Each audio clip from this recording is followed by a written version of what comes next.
और पवन सैनी जी ने हमें बिल्कुल एक बताया कि जो अब आज का एजेंडा है कि सैन्य संगठनों को एक मंच पर किस प्रकार लाया जाए, एक कॉमन प्लेटफॉर्म पे कैसे इनको एकत्र करके लाया जाए।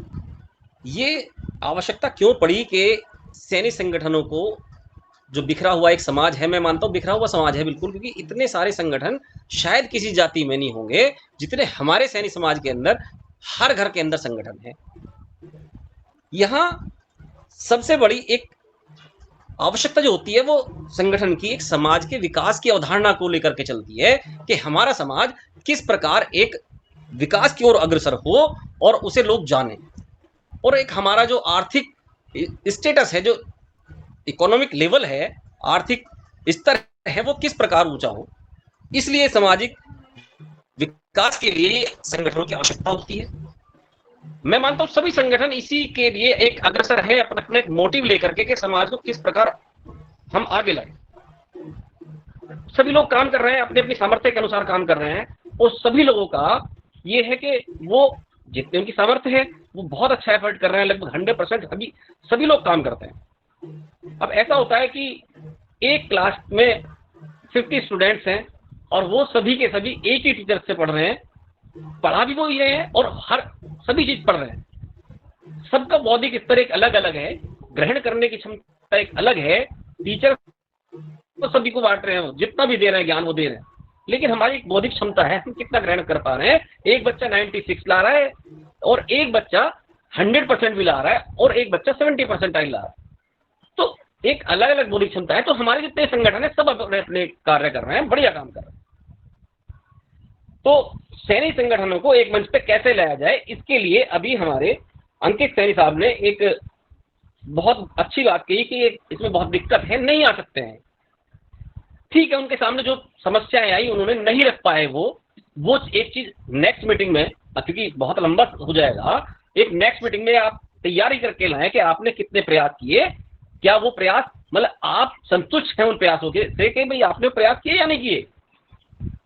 और आपका अकेला व्यक्तिगत प्रयास तो होगा नहीं, कितने लोग उसके साथ जुड़े। तो मैं आप पे उंगली नहीं उठा रहा हूं, उस चीज के लिए आप ये ना समझे कि मैं उंगली उठा, लेकिन जो आपने प्रयास किया उसमें क्या कमी रह गई या क्या उसमें और पॉजिटिव हो सकता था, वो चीज सभी के सामने आनी चाहिए। और जो अब प्रयास सभी लोग, आदरणीय सभी लोग जितने भी हैं वो कर रहे हैं, तो वो कम से कम उन कमियों को अपना दूर करें। ये आपका एक सुझाव होना चाहिए नेक्स्ट मीटिंग में। तो मैं सबसे पहले संदीप सैनी जी जो हमारे शामली से हैं, उन्होंने एक चीज कही कि हमारे शामली जिले में कोई कार्यक्रम नहीं होता। तो आदरणीय संदीप सैनी जी, मैं एक चीज कहना चाहता हूं, कार्यक्रम कराने के लिए एक जज्बा जो है वो सभी में है। और आपके यहाँ भी एक कार्यक्रम में मैं शामिल हुआ था जिसमें एक आईएएस अधिकारी आपके यहाँ से सेलेक्ट हुए थे, आपके जनपद से, शायद लड़की थी वो, उनका एक सम्मान समारोह हुआ था, मैं गया था उस कार्यक्रम में। ऐसा नहीं है कि शामली में कार्यक्रम नहीं हुए, होते हैं, होते रहे हैं। लेकिन मैं ये मानता हूं प्रत्येक जिले के अंदर, प्रत्येक नगर के अंदर एक विषम परिस्थिति ये हो रही है कि अपनी ढपली अपना रहा, उसी से संगठन है। कहीं भी फेयर काम नहीं है। फेयर काम से मतलब हम अपना 100% ईमानदारी के साथ नहीं दे रहे हैं। अगर कोई संगठन में मान लिया मैं अपनी अपनी चला रहा हूं और 10 लोग मेरे खिलाफ हैं, मैं वो स्वीकार नहीं कर पा रहा कि 10 लोग मेरे खिलाफ क्यों है, यार जो मैं कह रहा हूं वो सही है, वो चीज हमारी अवधारणा गलत होती है। हो सकता है मैं गलत कह रहा हूं, लेकिन मेरा पर्सनल विचार है, उसमें आप बाद में मुझे बताएं कि ये आपका विचार गलत और ये सही है। तो संदीप सैनी जी, कार्यक्रम के लिए आप आगे आए। कार्यक्रम कैसे होता है मैं बता दूं। मैं नहीं ना कार्यक्रम कराने के विषय में ना आपको सुझाव नहीं, केवल एक मैं बात रख सकता हूं अपनी कि कार्यक्रम कैसे होता है। अभी हमारे लोकल सरधना के या लोकल, मैं सरधना का रहने वाला हूं, चूंकि हमारा सरधना में हमने 18 साल लगातार कार्यक्रम कराया प्रत्येक वर्ष। वो अपने किसी राजनीतिक, जो भी हमारे बड़े बुजुर्ग रहे हैं या साथी रहे हैं, वो अपने राजनीतिक हितों के चलते वो प्रोग्राम आगे नहीं कंटिन्यू कर पाए या स्थान नहीं मिल पाया। वो एक लेकिन अच्छा कार्यक्रम होता था। मुजफ्फरनगर में प्रत्येक 1 जनवरी को कार्यक्रम होता है।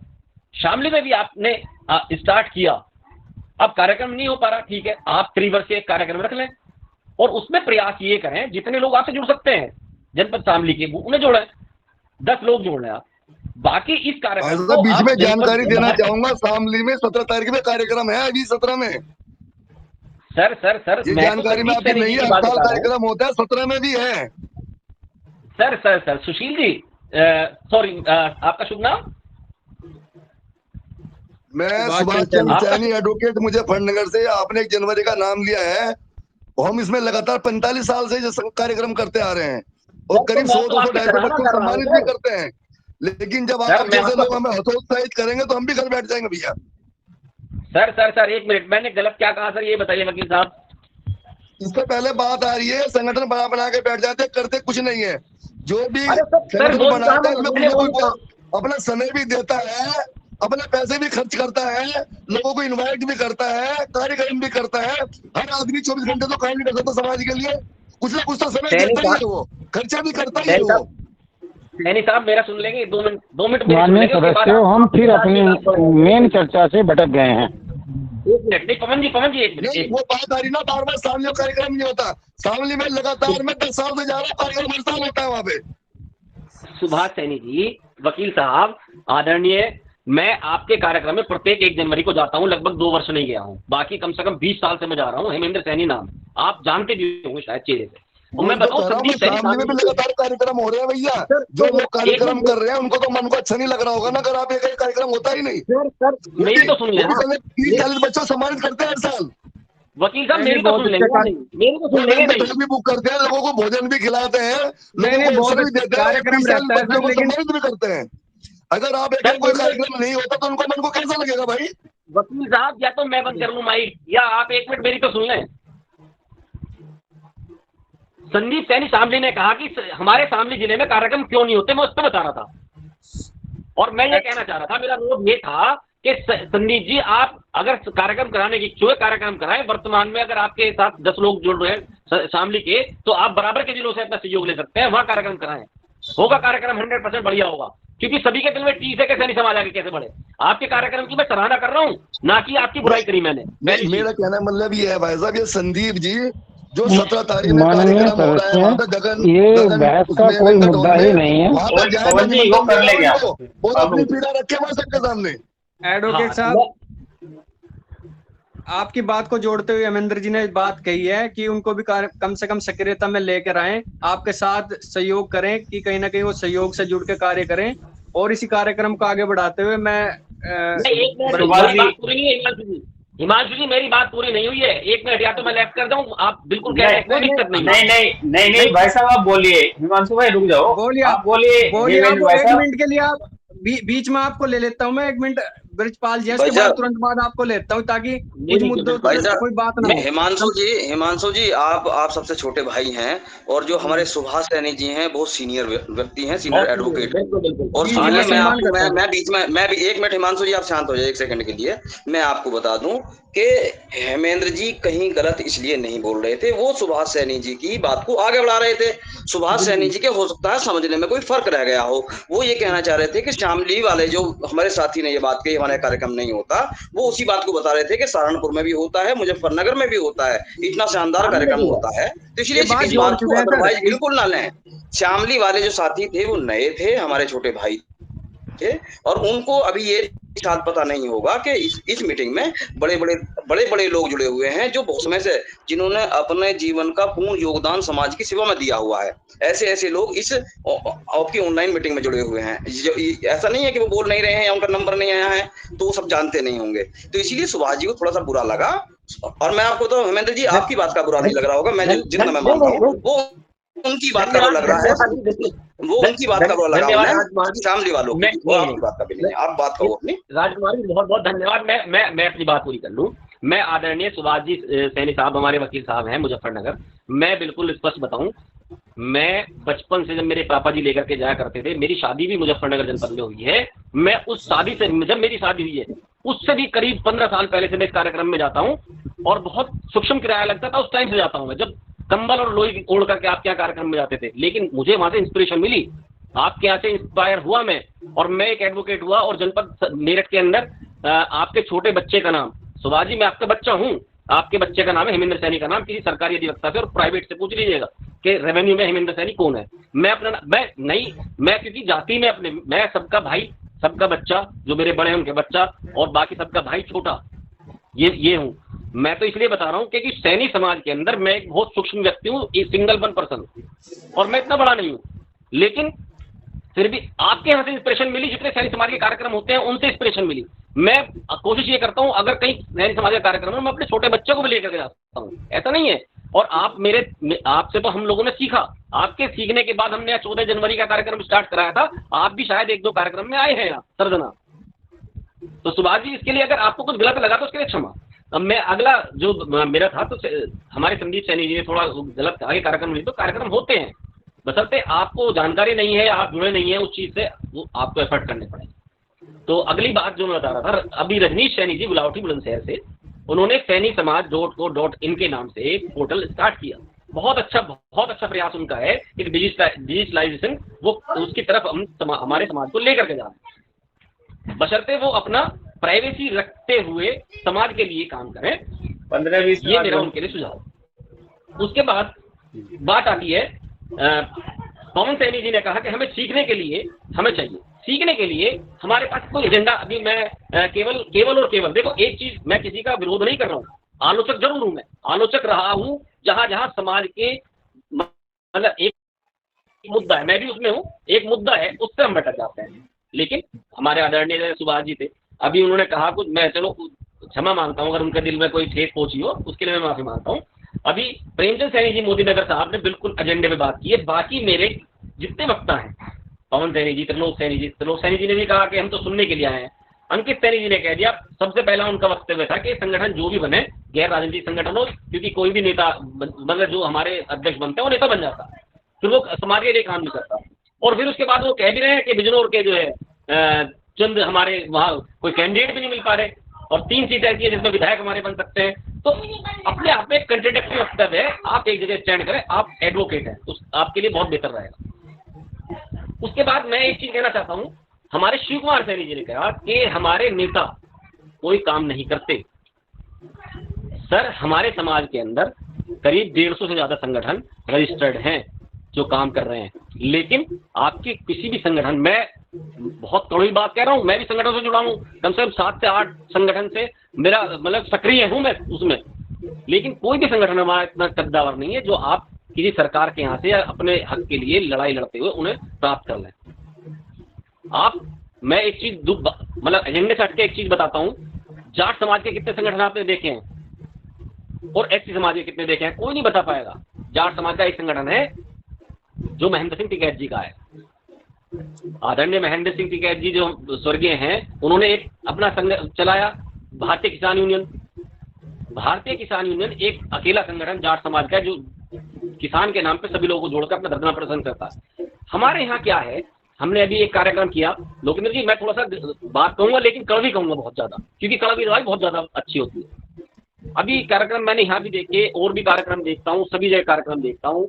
मोदी नगर का इसका आपका हमारे मुजफ्फरनगर का कार्यक्रम बहुत अच्छा होता है, और कार्यक्रम का रूपरेखा वही होनी चाहिए जो मोदी नगर। अभी मैं रुड़की भी गया था, बल्कि लास्ट 23 जून का प्रोग्राम था, तो मैं वहां भी गया था, बहुत अच्छा कार्यक्रम उनका भी। तो एक रूपरेखा वही होनी चाहिए, उसमें एक ऐड कराने के लिए मेरा सजेशन है कि हम अपने बच्चों को बोलने के लिए उस पर मौका नहीं देते। उस प्लेटफॉर्म पे वक्ता कहाँ से होंगे, जो हम लोग हैं या हमसे बड़े हैं, बोल के चले गए, उनका जो लाभ मिलना था हमें मिल रहा है और आगे भी मिलता रहेगा।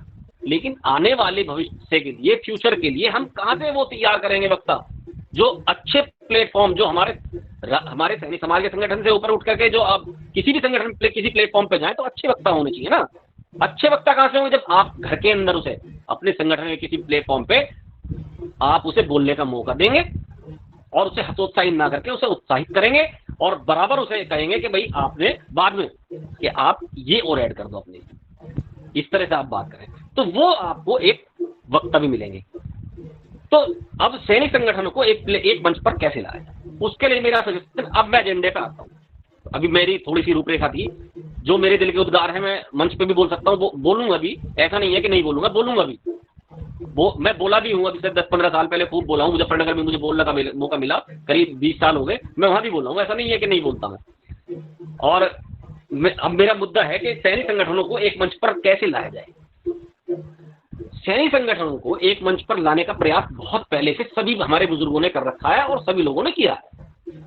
कुछ संगठन तो ऐसे हैं कि एक संगठन टूट करके 2 हुए, 2 के उसके फिर 2 हो गए, इस तरह से काफी संगठन टूट भी चुके हैं। तो पहले एक थे, फिर 2 हुए, 2 के 4 हुए, इस तरह से पहले टूटे, अब उनको वापस एक मंच पे लाना बहुत कठिन होता है।